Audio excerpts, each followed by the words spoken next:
Why did this secretly gay pro football player murder a bunch of people? Now, his name is Aaron, and Aaron's 20 years old during this time, and he's playing football in college, and the dude is really good. I mean, he dominates at this. And one day in 2010, his whole life changes because he gets drafted into the NFL to play for the Patriots. And this is a huge deal for him. And over the next couple of years, Aaron totally kicks ass as a tight end for this team. And in 2012, they even make it all the way to the Super Bowl. And so now, bro is ballin'. He ultimately signs a 5-year, $40 million contract extension with the Patriots, and he gets a $12.5 million signing bonus. So he's suddenly rich, and he's a celebrity in the pro athlete world.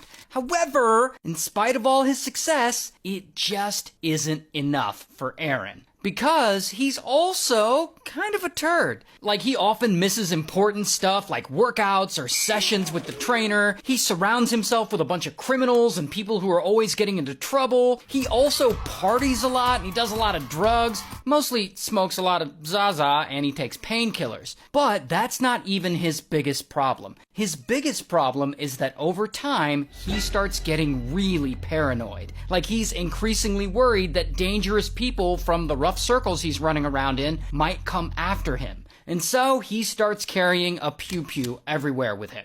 Then, one night in 2012, shit gets really crazy. Because Aaron goes out clubbing with this guy, Alexander. And Alexander is Aaron's friend, and so they're out at this club, drinking and, having a good time. And at some point, a random guy, boom, accidentally bumps into Aaron, and it makes him spill his drink on himself. And instead of shrugging this off as an accident, Aaron sees this as a huge diss. And he gets pissed at this random guy, and he is not going to let this go. And so Alexander takes him outside to calm him down, and I guess he does calm down a little bit. But when they walk back to the parking garage, Aaron sees the guy who bumped into him and his friend leaving the club. And Aaron just snaps again, and he's like, "Fuck those guys. Let's follow them and teach them a lesson." And Alexander's like, "All right."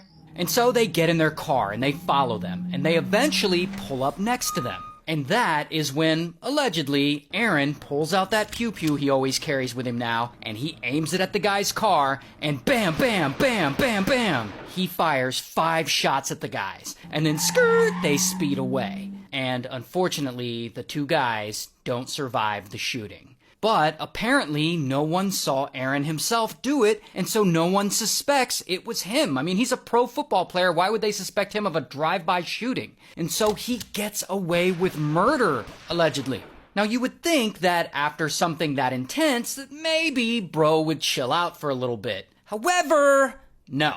Because over time, Aaron's behavior actually gets worse, and he gets more and more paranoid, and he acts more and more erratic. And so, the next year, in 2013, he's in Florida at a strip club hanging out with Alexander again. And after they leave the club, they're driving home, and Alexander realizes he forgot his phone back inside. And for whatever reason, Aaron refuses to go back to get Alexander's phone. I guess he's just like being a dick. And so they get into an argument. And allegedly, during this argument, Alexander brings up Aaron unaliving those 2 guys that night after the club. And so, boom, Aaron starts flipping the fuck out. But instead of doing anything right then, he waits. And eventually, Alexander falls asleep in the car.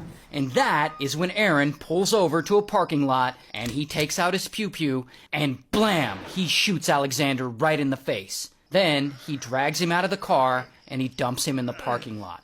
Now, somehow, Alexander actually survives, but he loses his eye, and ultimately, he doesn't report who shot him to the police because I guess he's like a real gangster and he doesn't want to be considered a snitch. I don't know. These people are weird. And if that isn't bad enough, Aaron isn't done, because he continues to act more and more erratic. It's like he's determined to get caught. And so one night, that same year, Aaron and a buddy and a couple of women that are with them, they're partying in Aaron's apartment. And Aaron's buddy is this guy, Odin. And so they're at the apartment, and Odin sees that Aaron has a bunch of pew-pews and ammo stashed there. And I guess he asks them about them. Like, no one actually really knows what was said in this conversation. But whatever it is, it really sets off Aaron's paranoia. plus, apparently, Odin knows that Aaron unalived those two guys back in 2012. And so Aaron suddenly gets really nervous that Odin knows too much about him, and he isn't gonna let this slide. And so, over the next few days, Aaron obsesses over this, and he gets crazy worked up over it, and finally, he decides that he's gonna do something about it. And he comes up with a plan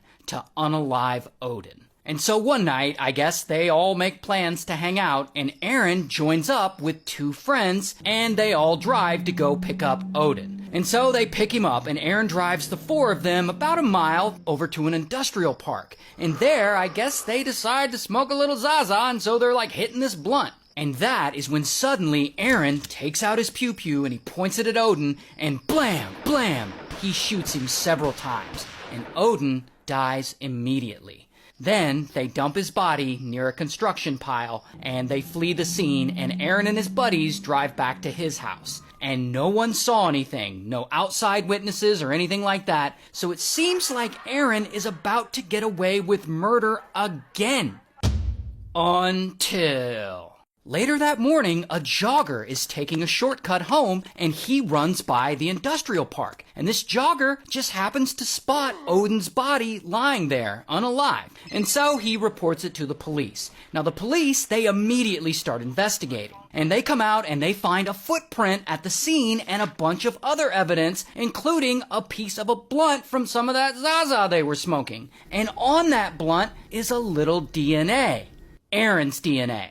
And so police get a warrant, and they search Aaron's house where they find a bunch more evidence, and so, bam, they arrest him. Here's some actual footage of the arrest. And also, here's his mugshot. Now, while police are investigating Odin's murder, they also find a car at Aaron's cousin's house that's linked to the shooting he did of those two guys back in 2012. And so he gets charged with those murders too. And ultimately, both the goons that he murdered Odin with, they get convicted and they're sentenced to 4 to 7 years in prison. While Aaron, ultimately, he actually gets acquitted for the murders done in 2012. Although it's widely believed that he actually did, in fact, murder those guys. However, regarding the other murder he's actually accused of, Odin's murder, he actually is convicted of that, and for that he's sentenced to life in prison. And about 2 years later, he unalives himself in his prison cell with a bedsheet.